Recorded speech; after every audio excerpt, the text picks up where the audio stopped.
Buenas noches, bienvenidos a un nuevo coloquio. En la noche tarde de hoy tenemos al doctor Nelson Rochet Santoro, quien es historiador y licenciado, es abogado. Y nada, nos honra con su presencia en el coloquio del día de hoy. Saludos, Nelson, ¿cómo te encuentras? Yo saludo, doctor Pablo Torres. Muchas gracias, Pablo, por tu iniciativa de estar escrupulosamente y reiteradamente llevando a cabo estas entrevistas que ciertamente, dada la luz de la cantidad de profesionales con excelencia en esta profesión de historiador, pues aportan junto contigo importantes elementos de conocimiento histórico en este país nuestro, en que no se le da la importancia y el sitial que merece la investigación, el estudio y la divulgación histórica y la pedagogía de la historia. Creo que nuestra calidad de vida ha sufrido demasiado, muchísimo, a lo largo del siglo XX y lo que llevamos, años que llevamos del siglo XXI, porque el país nuestro no aprecia adecuadamente la investigación, ni la divulgación, ni la pedagogía de la historia. Ojalá y esté equivocado en ese juicio, pero es la impresión, convicción y corazón adentro que yo tengo sobre esa deficiencia que tenemos, que padecemos como pueblo. La poca estima de la investigación y la divulgación de la historia. Sí, concuerdo mucho contigo, Nelson. Pero y nada, fíjate esa pelea, esa torre de Babel política, esa Babel política que tenemos en que mostramos los puertorriqueños una incapacidad de entenderlo políticamente. sí. Se la atribuyo yo al desconocimiento de los elementos centrales de nuestra historia nacional boricua. De hecho, esta noche vamos a hablar sobre uno de esos elementos que son los casos insulares. Ciertamente. Los casos insulares, pues mucha gente los escucha o escucha hablar de ellos, pero yo estoy seguro que... Especialmente los abogados, sí, pero no los estudian. Sí, yo estoy seguro que mucha gente no entiende o no comprende o se le hace difícil comprender qué son los casos insulares, porque siempre se menciona, no, que sí, eso se vio en los casos insulares, pero no se da ni un trasfondo, ni se presentan en detalle, ¿verdad? A menos que el individuo esté interesado y se ponga a buscar la información. Pero no se presenta de manera general un trasfondo sobre qué son los casos insulares. Para eso esta noche, pues, te tenemos aquí. Muchas gracias, muchas gracias. Pues podemos empezar hablando de qué es eso de insulares. Lo de insular viene de ínsula, y una ínsula es una isla. Entonces, cuando se habla de los casos insulares en la jurisprudencia nacional de Estados Unidos, nos referimos a una serie de cerca de 20 decisiones que tomó o adoptó el Tribunal Supremo de los Estados Unidos entre el 27 de mayo de 1901, cuando aparece el primero de esos notorios casos, el caso de Lima versus Bidwell, del volumen 182 US a la página 1, y de ahí hasta la 243. Luego el segundo caso, y salen cuatro opiniones el mismo día. Luego vino, yo creo que uno de los más importantes casos, la decisión de Downs versus Bidwell, del volumen 182, colección United States, a la página 244. Es un caso de más de 200 páginas. El de Lima versus Bidwell y Downs versus Bidwell, los dos son casos extensos. Hay mucha opinión de múltiples jueces. Y es importante señalar que no se pudieron poner de acuerdo sobre una teoría jurídica para explicar esas decisiones. Hubo múltiples teorías, múltiples opiniones, mucha división de opinión. No pudieron, como te dije, ponerse de acuerdo respecto de una teoría para poder sustentar o justificar las particulares decisiones que emitieron. Ese 27 de mayo de 1901, pues sale de Lima versus Bidwell, Downs versus Bidwell, y otras dos decisiones, si mal no recuerdo, Dooley Dooley versus United States 1 y Dooley versus United States 2. Y básicamente se dio el fenómeno de que estábamos dentro y fuera de Estados Unidos en 4 decisiones. La primera estábamos dentro, en la segunda estábamos afuera, después nos metieron adentro y después otra vez nos sacaron fuera. Y entonces en esas 4 decisiones comenzaron una serie de múltiples decisiones, pasando por el caso Rasmussen, Mankichi versus Hawaii, que vino en 1904, luego Rasmussen versus United States, que venía de Alaska, 1905, y después vino Coppel versus Bingham en 1909,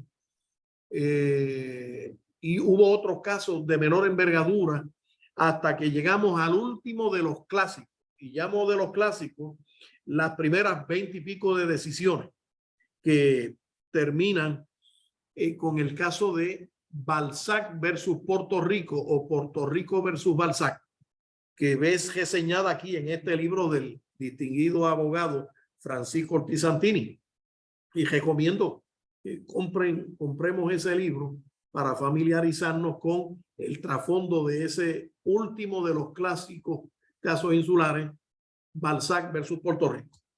258, volumen 258, United States, a la 298, como hasta la 320, por ahí más o menos. Esa última decisión fue del 10 de abril de 1922. Okay. Y esa decisión cayó como un balde de agua fría, tanto para defensores de la estadidad como enemigos de la estadidad, los independentistas, y para autonomistas también.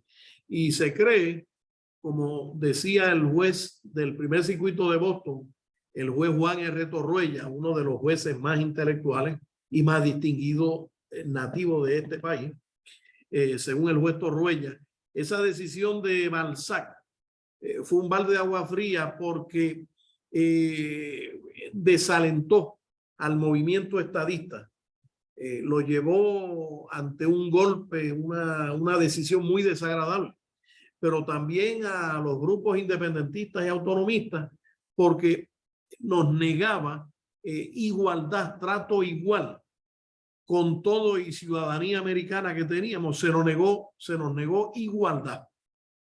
Y eso causó mucho resentimiento al punto que la facción independentista, el Partido Unión de Puerto Rico, decide desprenderse del Partido Unión y funda el Partido Nacionalista, que aparece el 22 de septiembre de 1922, aquí en un teatro que había en Río Piedra, que ya no existe. No me acuerdo si el Teatro Paradise.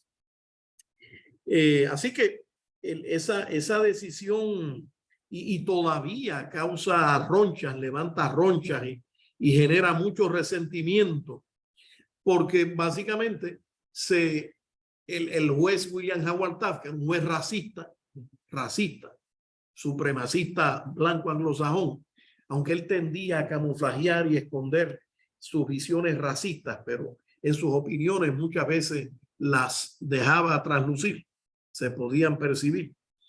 Y básicamente el juez Taft lo que nos dijo es que la ciudadanía americana que se nos otorga el 2 de marzo de 1917, que a diferencia de Alaska, conforme a la decisión de Rasmussen versus United States, en la que decía que el tratado de compraventa de Alaska, ese negocio maravilloso entre el que era secretario de Estado de Abraham Lincoln, el gran abogado republicano de Nueva York, William Henry Seward, quien le compra Alaska al zar Nicolás I de Rusia, pues en ese tratado se le otorgaba la ciudadanía americana a la gente civilizada de Alaska, no así a las tribus indias.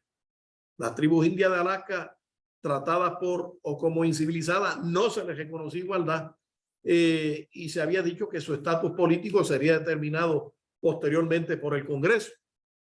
Sí. Eso se parecía al Tratado de París, que decía que el estatus político y nuestros derechos civiles serían determinados por el Congreso. Todavía estamos esperando muchas determinaciones que no acaban de aparecer.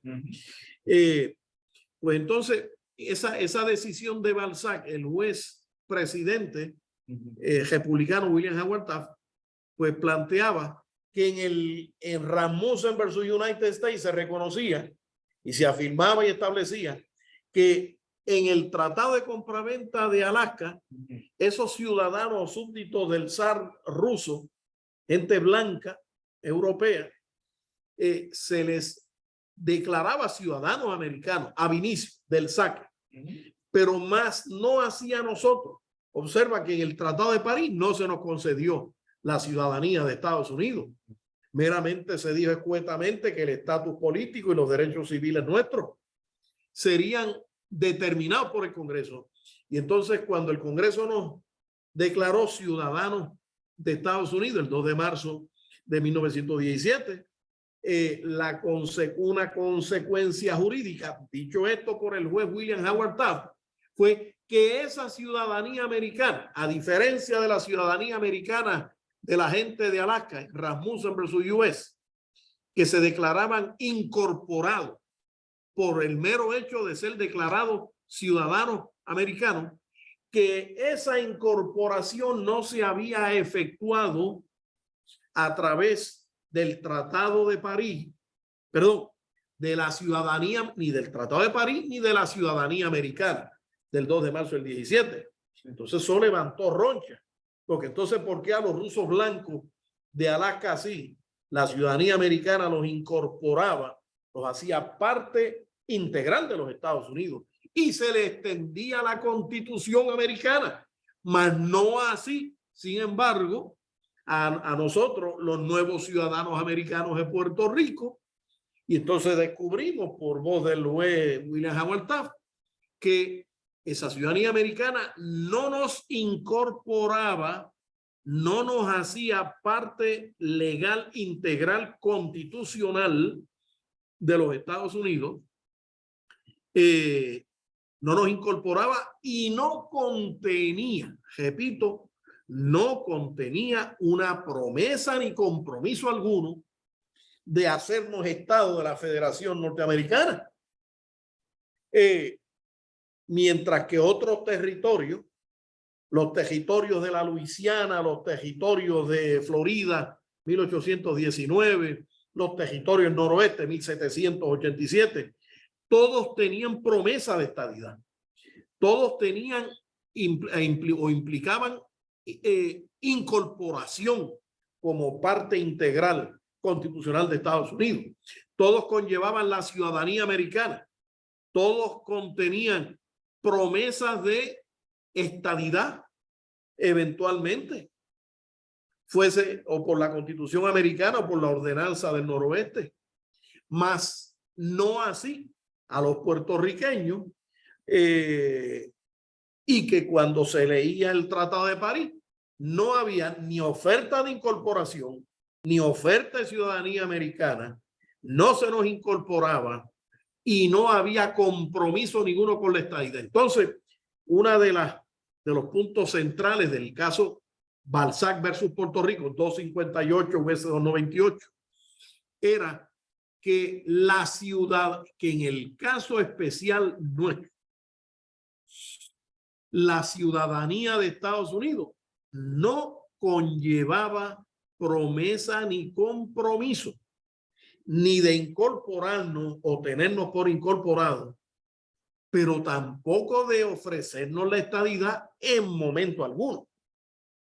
Entonces hay un discrimen ahí, porque en todos los territorios adquiridos por Estados Unidos antes del 98, lo del territorio del Northwest, del noroeste, el territorio de la Florida 1819, el territorio de la Luisiana que Jefferson le compra a Napoleón en 1803, cuando planchan el Tratado de Compraventa, en el Tratado de Guadalupe Hidalgo para adquirir los territorios mexicanos, en la compra del territorio de Gadsden, 1854 a México, en el Tratado de Alaska. todos tenían o implicaban la extensión de la ciudadanía americana, la extensión de la Constitución. 3, ofertas y compromiso de estadidad. Y si no inmediatamente, eventualmente, inmediatamente. Y todos esos territorios o se le daba la ordenanza del noroeste que tenía derechos bajo la Constitución. Pero en el caso nuestro, con el Tratado de París del 10 de diciembre del 98, 30 Estatuto 1754, pues Estados Unidos ni nos ofrecía la estadía, ni a mediano, ni corto, ni a largo plazo. No se nos incorporaba ni a mediano, ni a corto, ni mediano, ni largo plazo. No había promesa, ni oferta, ni compromiso de estadidad alguno. No lo había. Y de hecho, en el caso Balzac, el juez dice, en el caso de los puertorriqueños, la extensión de la ciudadanía americana no los incorpora y no, se me había olvidado, y no contiene compromiso alguno para darle la estadidad en el futuro. Que de hecho, en el caso nuestro, la ciudadanía americana y el proyecto estadista no tenían ninguna clase de relación o vinculación de nada. Y eso para dejar claro que no se nos estaba llevando hacia la estadidad.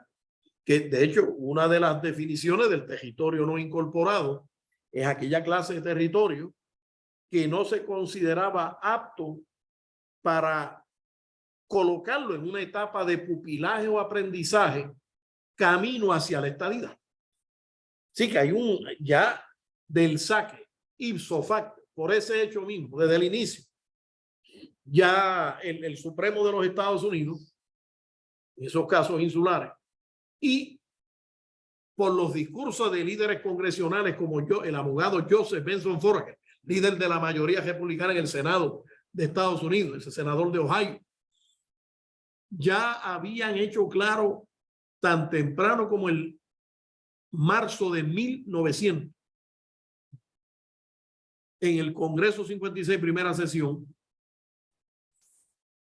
Foraker había hecho claro, lo había dicho, que en el caso nuestro íbamos a hacer un territorio no incorporado perteneciente a Estados Unidos como piece of real estate, como una finca, como un bien inmueble de la nación americana, que iba a pertenecer a ellos como una mera propiedad, pero no iban a ser parte legal constitucional de los Estados Unidos y que la Constitución americana no se les estaba extendiendo. Que eso lo dice Foraker en las páginas 3 a 4 del informe del Senado 249 del 5 de febrero de 1900, Congreso 56, primera sesión, 5 de febrero de 1900. Y es interesante tomar nota que 3 días después en la Cámara de Representantes de los Estados Unidos, el gran líder republicano, presidente del Ways and Means Committee, Comité de Medios y Arbitrio, había declarado, y eso está por escrito, de las páginas 6 a la 11, que ellos se habían reunido en el caucus republicano y habían determinado que la Constitución americana no se nos estaba extendiendo, como habían hecho con los territorios de Oregón, Nebraska, de Idaho, territorios del noroeste, territorios de Luisiana, después de 1850, que se le extendía la Constitución o la ordenanza del noroeste, conteniendo ambas, implicando ambas, promesa y compromiso de estadidad, mas no así en el caso del territorio colonial insular de Puerto Rico. Nosotros estábamos fuera de esas consideraciones y que si nos daba la ciudadanía americana, nada tenía que ver con proyecto alguno de estadidad.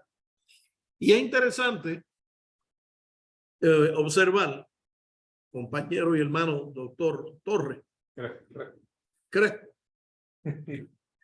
debe ser la amanecida de anoche.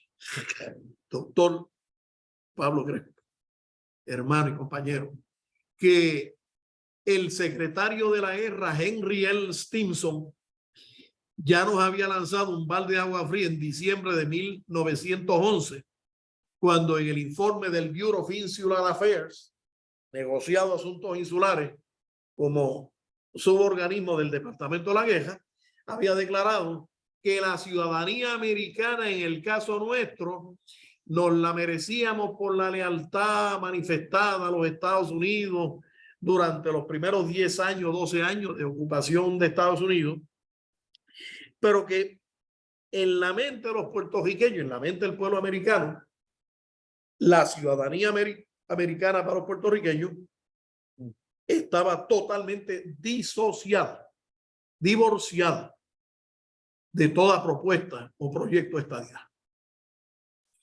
Y es interesante ver que en marzo de 1914, el asesor legal del Departamento de la Guerra, el famoso Felix Frankfurter, aquí dicen Frankfurter, pero es que Frankfurter es un apellido alemán. Entonces no es Frankfurter, eso es en inglés. En alemán es Frankfurter, nativo de Frankfurt, ¿no? Pues Mr. Frankfurter ya nos había dicho, mire, en este memorando yo lo redacto para dejar claro que la ciudadanía americana para los puertorriqueños nada tiene que ver con ningún proyecto de estadidad. Que lo que aquí concebimos es darle tutelaje por ciertos años en lo que los puertorriqueños aprenden ese difícil arte de autogobernarse, porque ahora no se saben gobernar. Y después que estén más grandecitos, con más capacidad, pues entonces we would let them free to float their own flag in their own particular insular way. Tenemos varias preguntas, ¿verdad? Así que esa idea discriminatoria contra el bando estadista en Puerto Rico, de que nada de lo que habían hecho hasta 1922 implicaba ninguna oferta, ni promesa, ni compromiso de estadidad, pues tenía récord, tenía historia previa. Y básicamente que los documentos oficiales más importantes de los Estados Unidos, los debates del Congreso, pues siempre habían hecho énfasis que nosotros como territorio no éramos incorporados, lo cual implicaba que no íbamos hacia una etapa de aprendizaje camino al Estado. Vamos al génesis del Tribunal Federal en Puerto Rico. Llega en 1898. 1899. 99.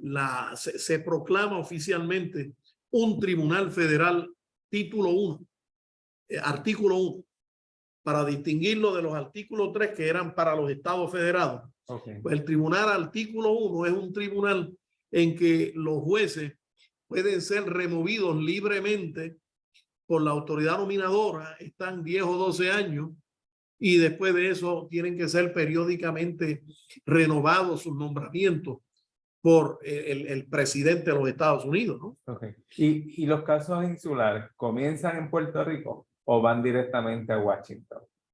Pues esos casos insulares uno se origina en Filipinas. Hay uno que se originaron en Cuba, cuando Cuba estaba bajo ocupación militar estadounidense.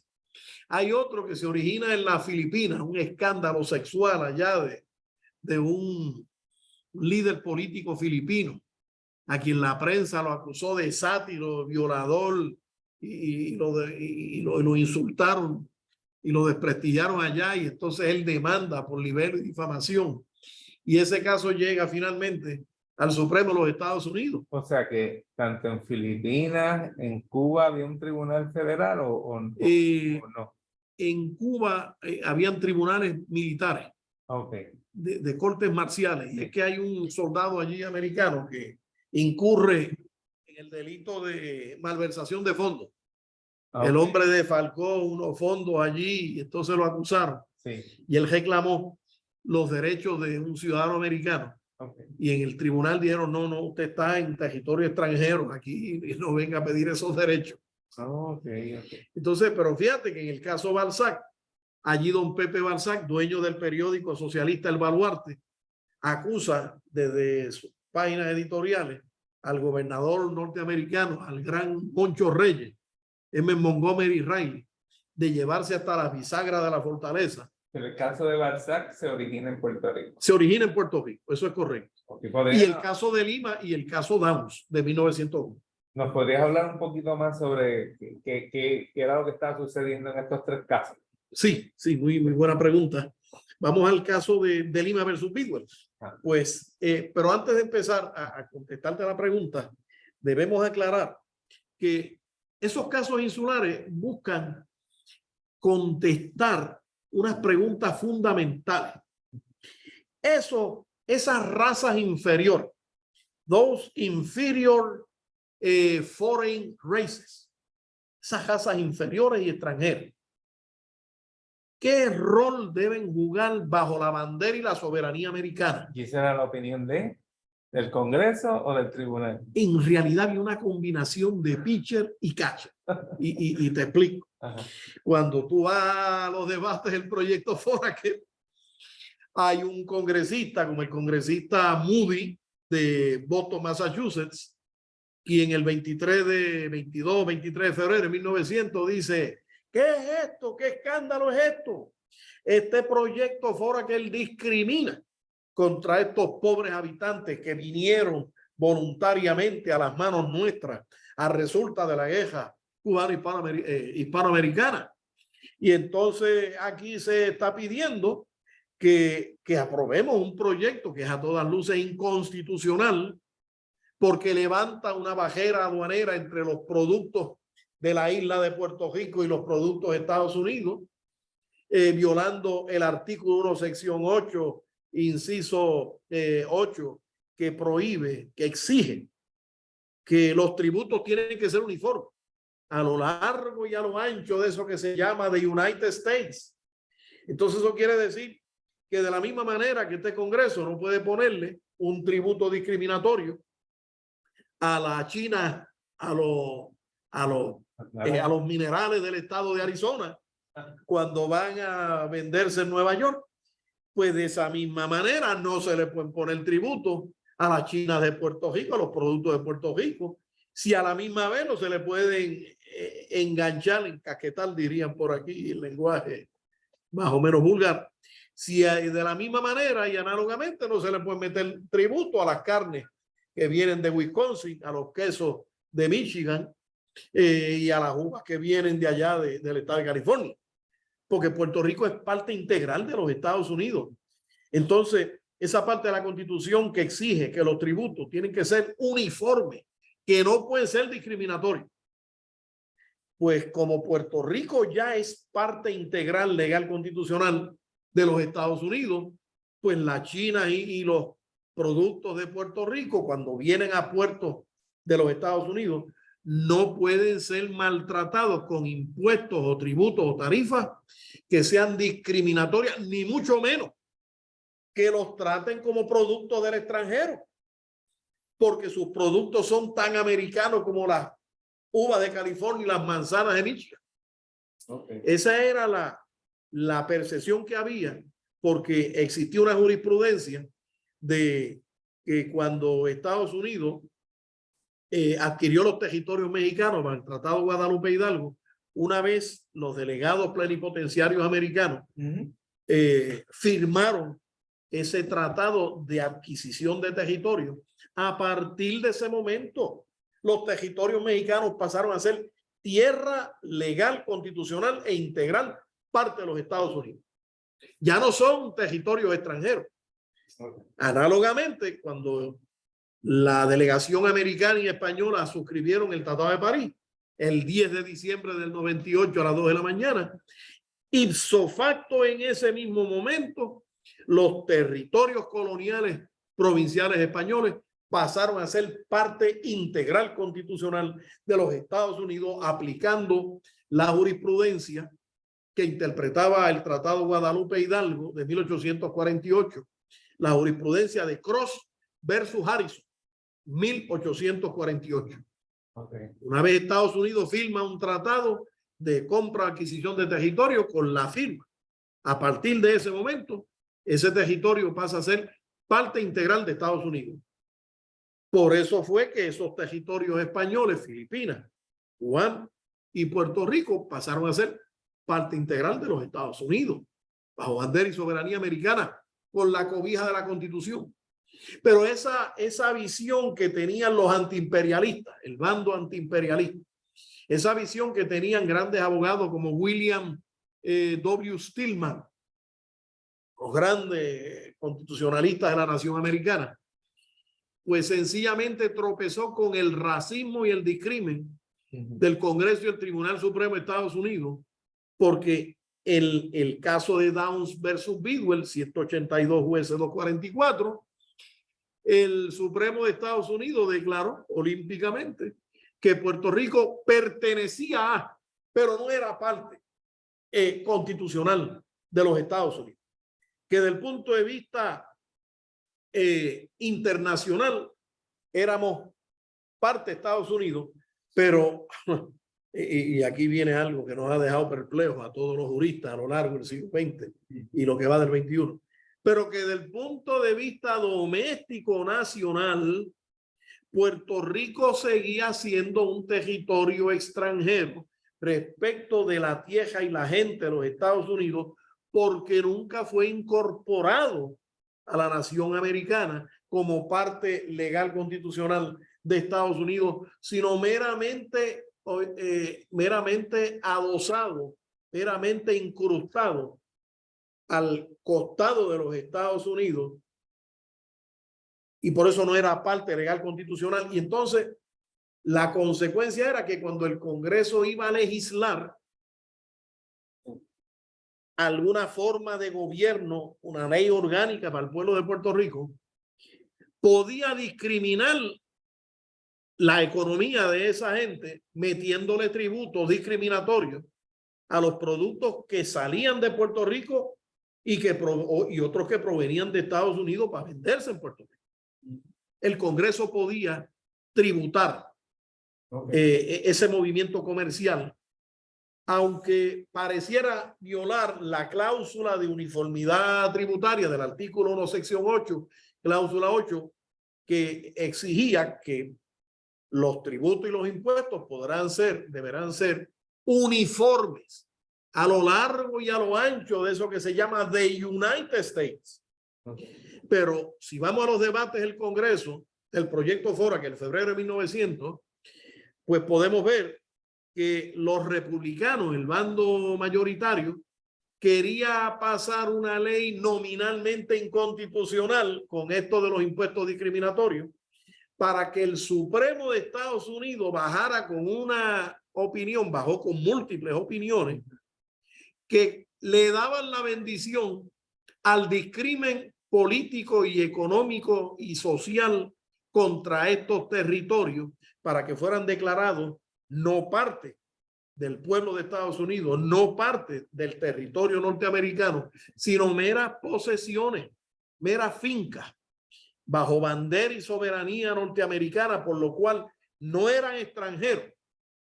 Y por eso fue que se le permitió a Isabela González en 1904, cuando llega a Staten Island, que al principio la rechazaron porque no era ciudadana americana, pero entonces Federico de Getau fue al Supremo de Estados Unidos y allá logró una opinión que decía ella es una American National. No es American Citizen, una American National, o sea, una súbdito bajo soberanía de Estados Unidos, con obligación de fidelidad a Estados Unidos, y los Estados Unidos con una obligación de protegerla, de darle protección, que quería decir dejarla pasar, entrar y salir de Estados Unidos. Como si fuera ciudadana americana, pero realmente no, pero podía entrar y salir de Estados Unidos. No era una extranjera desde la óptica de la ley de inmigración, era una American National.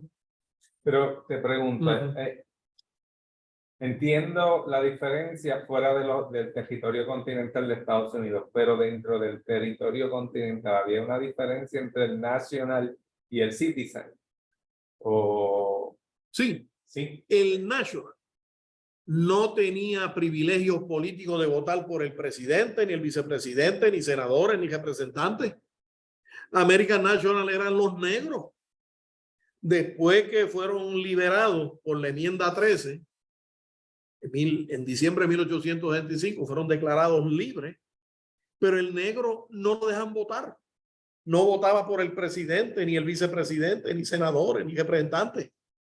Y tenía una característica legal, es que su estatus político y sus derechos civiles los determinaban los blancos, que es lo que declara el caso esclavista de Dred Scott versus Sanford, 60 US 393. Vamos a las páginas 404 a la 413. Te invito a que esta noche le eches una lectura a ese infame, asqueroso, inmoral, indecente, antihumano, anti todo, a lo que es bueno y deseable. El caso de Dred Scott, que precisamente, si una de las cosas que hacen los casos insulares, que es algo perverso, es revivir ese caso que todos creíamos extinto por los efectos de la enmienda 13, 14 y 15 que había prohibido la esclavitud para darle y que libertad a los negros. Pues descubrimos a última hora en 1901 que los casos insulares estaban reviviendo, sacando del closet ese asqueroso caso esclavista, en el cual cogieron la ideología del esclavismo y nos la aplicaron en el artículo 9 del Tratado de París. Eso de que el estatus político y los derechos nuestros serían determinados por el Congreso, tenía base legal en el caso esclavista de Dred Scott, que decía que los negros no tienen derecho que los blancos tengan que respetar.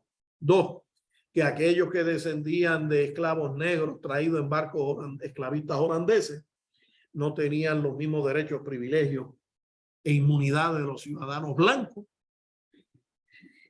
Y oye esto, y que el estatus político, condición política y los derechos civiles de los negros serían determinados por los blancos. ¿Sabe qué? En 1898 al 1900, con el Congreso 56, todo ese Congreso estaba dominado por racistas, supremacistas blancos. La inmensa mayoría. Gente oficialmente racista. Unos más racistas, otros menos racistas. Pero el racismo era lo que prevalecía. Y las decisiones se tomaban a base de criterios racistas. Eso del National aplicaba a la población indígena. Los indígenas, los indios americanos los trataban como American National. Hasta 1900. Gente negra que no se le permitía inscribirse para votar, también eran tratados como national. Para distinguirlo del formal US citizen, que tiene privilegios políticos. Vota por el presidente, vota por el vicepresidente, elige senadores federales, elige representantes federales y tiene una ciudadanía por nacimiento en los Estados Unidos. Es una ciudadanía constitucional, no te la pueden quitar. Y ahora la pregunta. Pero el American National, el problema que tiene es que su ciudadanía americana se la pueden quitar. Ahora la pregunta es, ¿cuándo esto dejó de aplicársele a la población negra? ¿Cuándo la población negra pudo adquirir su, muy bien, su totalidad pues, de derechos? Excelente, extraordinaria pregunta. Hay que tomar en cuenta el siguiente dato histórico, que no fue sino hasta la Ley de Derecho de Voto Federal del 5 de agosto de 1965, que se aprueba porque el racista, ex supremacista blanco Lyndon B. Johnson convocó a la Cámara del Congreso y torciendo brazos, haciendo labor de ortopedia política, torciendo brazos de todo ese chorro de racistas, supremacistas, Johnson convenció, entre comillas, que el interés nacional de Estados Unidos requería la aprobación de un vasto cuerpo de derechos civiles. Está en el tomo 42 de las leyes de Estados Unidos anotadas, los Civil Rights Laws and Acts, la ley, entre ellos la ley de derechos de voto, que era la reencarnación del proyecto HR 4010-095, no me acuerdo bien, que era un proyecto de ley federal de 1890 que pretendía quitarle parcialmente a los estados el poder para registrar para definir electores dentro de sus estados y registrarlos para concederles el voto no como un derecho, sino como un privilegio. Okay. Entonces, pero dado los racistas supremacistas de ese Congreso de 1890, pues no pudieron aprobarlo. Okay. Y era un proyecto de ley que decía que si 150 o más ciudadanos negros o ciudadanos de la raza que fuera se quejaran ante una corte federal que el Estado no los está permitiendo registrarse, pues entonces un tribunal federal nombraba un registrador electoral federal que podía registrar esos electores negros bajo las leyes del Estado en donde se sentara esa corte federal y para así obligar al Estado a reconocer electores de esas minorías discriminadas. Pero eso a eso le llamaron el Force Bill y eso levantó joncha porque todos los racistas de los estados empezaron a gritar states rights, los derechos de los estados, sí. Que los estados tenemos derecho, tanto derecho como para anular leyes federales que le joroben o le perjudiquen la vida.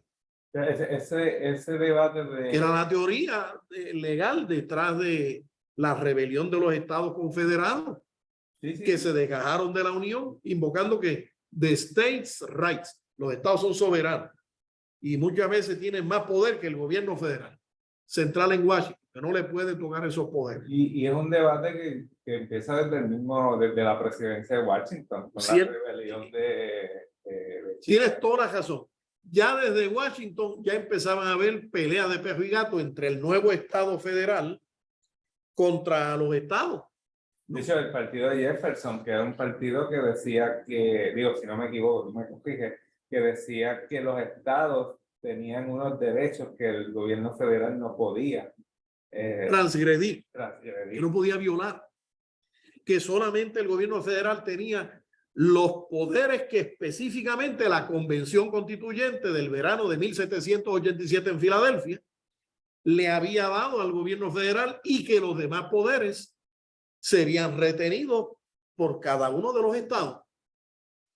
Pero entonces vino el gran abogado esclavista John C. Calhoun y una serie de otros abogados en el sur, en Mississippi, Georgia y Alabama, que se explayaron gritando que existía eso de los derechos de los estados, todos los poderes que los estados no le habían delegado ni entregado al gobierno central federal, y empezaron a gritar de states' rights, incluyendo el derecho de anular leyes federales del gobierno central en Washington.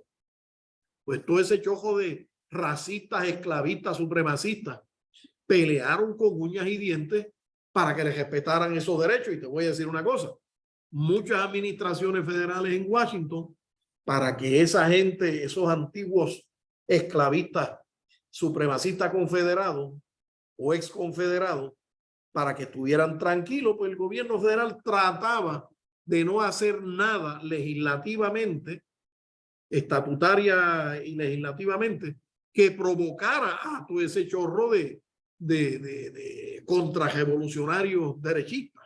Sí, todavía vemos el debate, ¿verdad? Ahora mismo, y hoy los vemos vivos y coleando, encarnados en la figura de Donald Trump, a quien ahora en broma designan como el último presidente de la Confederación después del gran presidente, eran Alexander Stephens y Jefferson Davis. Sí, sí. Ha sido un graduado de West Point, militar, tremendo militar. Él y Alexander Stephens. Pues Donald Trump lo está mirando como la reencarnación de Alexander Stephens y el Jefferson Davis. Mira, volviendo a la cuestión histórica, ahorita mencionaste a Hawái. De Hawái surgieron casos insulares. Mankichi versus Hawái, que te invito a que lo leas. Ajá. Porque en la página, en la página de la opinión del juez, el famoso juez John Harlan Marshall, o John Marshall Harlan, el famoso juez Harlan, dice que estoy en contra de lo que proponen los jueces de la mayoría, que es que aceptemos un sistema colonial que se le ha incrustado al costado de las instituciones democráticas de Estados Unidos, que pretende justificar y legitimar que nuestro gobierno esté en la onda de invadir, conquistar y someter naciones extranjeras para gobernarla bajo poderes plenarios totales absolutos, sin estar restringidos esos poderes por eso que se llama la Constitución Nacional de Estados Unidos, que yo le digo a ustedes que si los padres fundadores de Founding Fathers hubieran sabido que se iba a utilizar esta Constitución para justificar la invasión y dominación de razas y pueblos y naciones extranjeras, para gobernarlo bajo el capricho de lo que le dé la gana a este Congreso, en un ejercicio despótico de poderes totales y absolutos, jamás hubieran aprobado esta gran Constitución. Un tremendo señalamiento del juez Harlan, que dicho sea de paso, si mal no recuerdo, en el caso, esto es Mankichi versus Hawaii, junio 1904, pero en el caso de Down versus Bidwell, en la página 380, específicamente 182 jueces a la 380, el juez Harlan también plantea esto de que, mire, esta Constitución no se puede usar para legitimar el imperialismo, la invasión de razas y pueblos extranjeros para tenerlos dominados bajo un sistema de un poder total, absoluto, despótico, tiránico, dictatorial de parte del Congreso. ¿Ah? No fue para eso que se hizo esta Constitución. Fue para asegurar y proteger al ciudadano del ejercicio de poderes dictatoriales y despóticos o tiránicos de parte de cualquiera que pretendiera arrogarse esos poderes para oprimir y perjudicarle las libertades y los derechos al pueblo de los Estados Unidos. Mira qué bonito esa parte de esa crítica del juez Harlan. ¿Y cuándo fue el último de los casos insulares que afectó a Puerto Rico? Pues tú podías decir, pues son varios. Tienes el caso que debe clasificarse como un caso insular, el caso de Harry versus Rosario, el 27 de mayo de 1980. Eso es reciente. Relativamente reciente. Yo estaba desayunando, me acuerdo. Yo era un niño. Cuando estaba casado, que era con mi primera esposa, cuando leí esa opinión en el periódico, yo dije, ¿qué es esto? ¿Qué clase de opinión es esta? Que dice que el Congreso puede discriminar discrecionalmente contra los habitantes de los territorios después que haya un vínculo racional entre la ley que se cuestione y los objetivos de esa ley, que si hay un vínculo racional, el criterio de evaluación no debe ser uno estricto, sino que es uno liberal, condescendiente. Y ese criterio racional no es muy subjetivo, que diga. Pues precisamente, claro que sí. Oye, no solamente eso, Pablo, buena crítica de tu parte. No solamente eso que tú dices, sino que discriminar, caramba, a base de localización geográfica es irracional.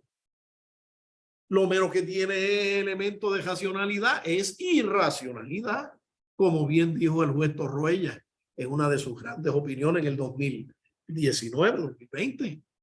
En el caso Baello Madero, que lo hicieron víctimas de discrimen al pobre hombre. ¿Qué año fue ese? En el 2021. Eso ahora, ayer. Los otros días. Léete el caso de Baello Madero. O sea que podemos decir que siguen los casos insulares, que no se han terminado. Precisamente porque si algo hacen los casos insulares es colocar a los habitantes de los territorios para empezar sin la aplicación plena de la Constitución americana, cuya enmienda quinta le prohíbe al gobierno federal practicar el discrimen contra sus propios habitantes. La enmienda 14 le prohíbe a los estados y gobiernos de los estados y territorios discriminar contra sus ciudadanos y negarles la igual protección de la ley. Pues la enmienda quinta le prohíbe al gobierno federal practicar el discrimen contra sus propios ciudadanos. Pero si algo han querido los casos insulares, y lo han dicho algunos de los jueces racistas imperialistas, es darle, en vista de que estas eran esas esos territorios, esas razas extranjeras, esas razas inferiores, su conquista en el 98 justificaban y justifican que nuestro Congreso Nacional tenga amplia libertad, amplia discreción para bregar con esas razas extranjeras. En otras palabras, los casos insulares están montados para darle licencia absoluta y completa al Congreso, a la presidencia y al Supremo de Estados Unidos para discriminar como le dé la gana contra sus ciudadanos. Ah, sí, para después ir a los cónclaves internacionales y decir nosotros creemos en los derechos humanos. Oye, uno de los cuales están libres de toda actuación discriminatoria bajo la ley. Mencionaste el aspecto geográfico y pregunto. Va al caso, al último. Sí. No te interrumpa. No, dale. No, pero yo creo que ibas a hacer una gran pregunta. Es que disculpa que te haya interrumpido. El aspecto geográfico llama la atención, ¿verdad? Porque ¿Te refieres al discrimen geográfico? Discrimen geográfico, sí. Porque vemos que mientras fue en territorio continental, ya había como un plan trazado de que esto iba a ser así. Pero a la vez que existe una expansión ultramarítima, y la pregunta... El caso de Guantánamo. Sí, por eso, allá en Guantánamo le violan todos los derechos humanos y constitucionales, habido y por haber. Pero ¿y Alaska? Pero Alaska era parte integral de los Estados Unidos. ¿Recuerda? Rasmussen versus United States en el año 1905 dijo que la ciudadanía americana debía, y su concesión a la gente blanca rusa, blancos europeos, caucásico, los incorporaba a los Estados Unidos y eso traía la aplicación de la Constitución. Y aparte que había un compromiso de estadidad para esa gente, excepto para las tribus no civilizadas de Alaska. Esos que daban sus derechos y estatus políticos serían determinados por el Congreso. 1 de junio 1867. ¿Y qué dice el artículo 9 del Tratado de París? Que el estatus político y los derechos civiles de los nativos cedidos por España a Estados Unidos serían determinados por el Congreso de Estados Unidos. ¿Te suena ese lenguaje? Sí. ¿Algún lenguaje de 1867? ¿Cómo nos están tratando? ¿Cómo nos trataron? Sí, como una tribu no civilizada. Oye, tendremos sangre taína por ahí con la española, el grueso de la sangre nuestra, sangre de España, de todos los pueblos de la legendaria España. Y tenemos elementos de sangre africana y taína también en la vena, porque somos un pueblo mestizo y orgullo. Pero eso no quiere decir que seamos una tribu india incivilizada. ¿Qué clase de insulto es ese? No me malentiendas, si fuéramos indios, pues no hay problema. Pero es que nosotros no somos una sociedad india. Tendremos algunos elementos de sangre india y sangre africana, pero somos fundamentalmente una comunidad, una sociedad, miembro de la familia de sociedades españolas. España tiene la familia de los vascos, tiene los gallegos de Galicia, los vascos de Vascongada, tiene los catalanes, de los condados catalanes, hay andaluces con gente de extracción árabe, africana, árabe. Entonces está la gente de las Canarias, de las Islas Canarias, y la gente de las Baleares. Y los boricuas estamos fabricados de pueblos de todas las regiones de la madre patria España. Somos españoles fundamentalmente, nombres españoles, apellidos españoles. Pablo, ¿cuáles son tus apellidos? Habrá algo más español que Crespo. ¿Y cuál es el otro? Vargas. Y Vargas. Habrá algo más español que Vargas y que Crespo. ¿Y qué otros apellidos hay ahí? Sí, Acosta, Mercado. Acosta y Mercado. Español por las 4 esquinas. Oye, que lo hereda, no lo hurta. Yo soy José Santoro. José francés, unos colonos franceses que llegaron, pero se casaron con muchachas criollas, que eran hijas, nietas y bisnietas de españoles. ¿Ok? Y se españolizaron y se puertorriqueñizaron.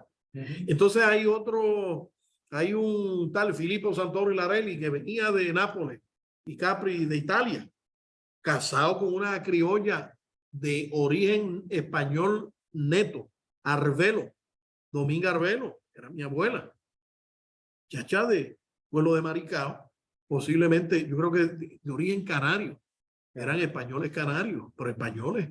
No obstante, mi abuelo se casó con una descendiente de españoles canarios y puertorriqueñizado él y los canarios, eso. Así que somos fundamentalmente una sociedad caribeña y hispanoamericana de jaigambre y fibra española. Y hablamos la lengua castellana. Y muy bien que la hablamos. Sí, ahí está el elemento que es... Entonces, comidas españolas, el arroz con dulce, los pasteles, también las paellas, el aceite Betty. ¿Y qué más? Oye, la toponimia nuestra es española y española taína, pero Sí. española no obstante. El Código Civil A la llegada de los español. estadounidenses, entiendo que ellos no esperaban que los No, habitantes ellos iban a estar aquí, ellos empiezan a decir, cultura tan aquí sólida. estos son negros, mulatos, indios y mestizos. Pero hay un sector de gente blanca española que son gente respetable. El resto son negros, mulatos, mestizos, queriendo decir, no valen nada. Carl Stephen Herman, una gira militar diciendo que la invasión americana había sido un picnic militar por allí. Bueno, hasta cierto punto, pues hubo combates como el de tiroteo, como el de Coamo, ¿verdad? Y allá en el Guasio, en el río Guasio, allá entre... También. ¿Dónde? Mayagüez, Hormiguero. En Mayagüez, Hormiguero, exacto.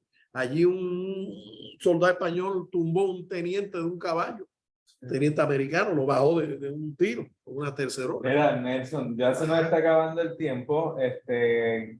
Yo sé que tú trabajas el tema del racismo, ¿verdad? En los debates del Congreso. Quisiera acabar el programa de hoy con una reflexión tuya sobre ese tema, el racismo en el Congreso de los Estados Unidos. Sí, gracias, Pablo. Entonces yo he querido exponer hoy que el racismo supremacista blanco anglosajón es la ideología que ha animado la sociedad y cultura norteamericana por cerca de 400 años. Ha sido el criterio organizador y definidor y definitorio de los derechos y obligaciones en esa nación americana, que por esos eventos del destino ha sido la nación que nos está regenteando y tutoreando hoy, pero que se niega a tratarnos con igualdad de derechos y obligaciones, y en la que le falta a la democracia. Ha creado un sistema político de humillación, de discrimen y desigualdad que milita en contra de la dignidad y el honor del pueblo de Puerto Rico, y que tenemos todos que unirnos para ir a Washington, no de rodillas a llorar y suplicar, sino a exigir que a esta patria, a este pueblo se respete. Que si no lo han respetado en los últimos 125 años, llegó el momento que este pueblo se respete. Y se tiene que respetar porque se tiene que respetar. Aquí no hay otra alternativa. Se tiene este pueblo que respetar. Y si no son suficientemente grandes para concedernos un estatus de dignidad en la estadidad o en la independencia, pues entonces nos tienen que reconocer y nos deben reconocer la independencia para que este país entonces haga una composición de lugar en el mundo y organice su vida como mejor le convenga a los intereses de este pueblo.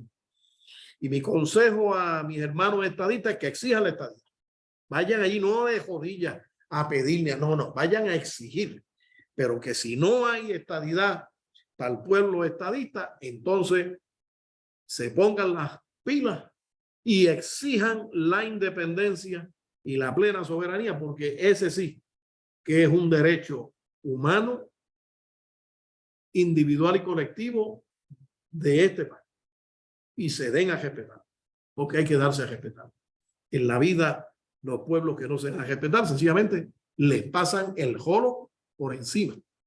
Pues gracias, Nelson. Y nada, estaremos en contacto y en comunicación. Doctor Pablo Crespo, muy agradecido por ese privilegio especial de permitirme compartir mis pensamientos y mis hallazgos de investigación histórica en esta culta y especial y muy honrosa tribuna. Gracias. Tribuna académica. Gracias y buenas noches. Buenas noches.